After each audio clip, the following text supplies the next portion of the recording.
Be it machined, cast, moulded, sheet metal, Solid Edge with synchronous technology allows you to create your parts as fast as you can think. We've just been briefed on a new spring clip that's needed, so let's throw this concept down. Starting from a blank space, we'll sketch a rectangle roughly the size we want and pull that into a sheet metal gauge. For a couple of flanges at either end, we can simply pull these out too. Let's do the same thing again to add a couple more flanges. And all the time, watch how we're working with our geometry rather than clicking through commands. Design is the focus here, not the software. Oh, and the design here should be for these flanges to angle out. No need for delete or undo. We can use what we call the steering wheel, our main control in synchronous technology, to angle. But not both sides, I don't think. No problem, we'll just tell these faces to be at right angles. Just because we created these symmetrically doesn't mean there's history-based design intent tying us down, like you get in most any other CAD system. Easy. Okay, next up we need a guide for the USB block that this spring clip will hold. A bead would be ideal, and that's as easy as sketching a line where we want it to be, and then choose the size and shape of our bead. This one I used in a previous project should work just fine.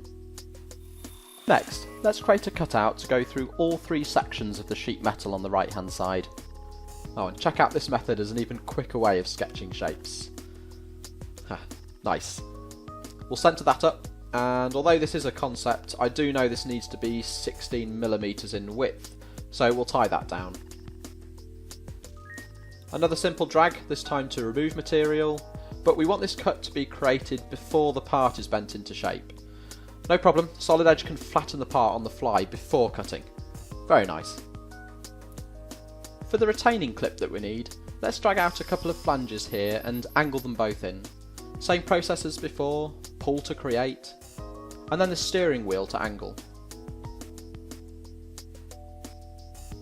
We also need a sidewall to contain the connector block, so let's add another flange. But the material needs to be on the inside, and a partial flange, not a full. Great!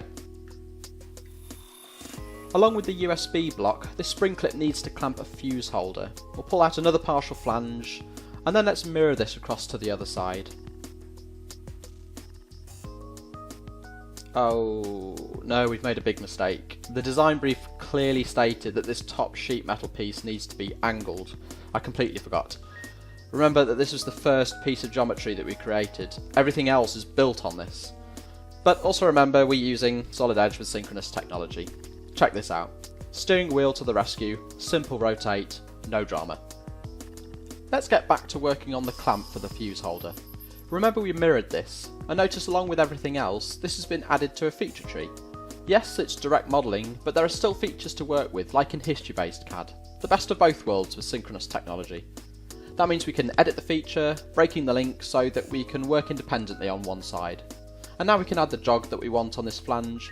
Same process as the bead here, just a simple sketch line, and then apply the jog. Let's do the same for our retaining clip. Again, same process, simple sketch line where we want this jog to be, and then apply that jog, dragging it out into position. Easy. Finishing up on our concept, let's get rid of some sharp edges by breaking corners. Nice and quick, click and go. And finally, we were briefed to include a hook to mount the whole spring clip. For this, let's push in the width of that second flange we created. And let me just repeat that, the second flange we created. No need to worry about the order that this was modelled, we're free to make this change. And then let's use a hem to create the hook. Choose the right size, and done. So in a short amount of time, we were able to throw down this pretty complex design, working directly with the geometry rather than in and out of multiple CAD commands. And that's how it should be, no? Design the focus, not the software. And you'll be happy to know that even if you don't create sheet metal components like we had here, you'll still enjoy the same rapid workflow. Minimal sketching, minimal mouse travel, easy push and pull modelling, and importantly, no need to worry about what order should I do this in. The flexibility to change your mind at any time. That's synchronous technology in Solid Edge. Designed better.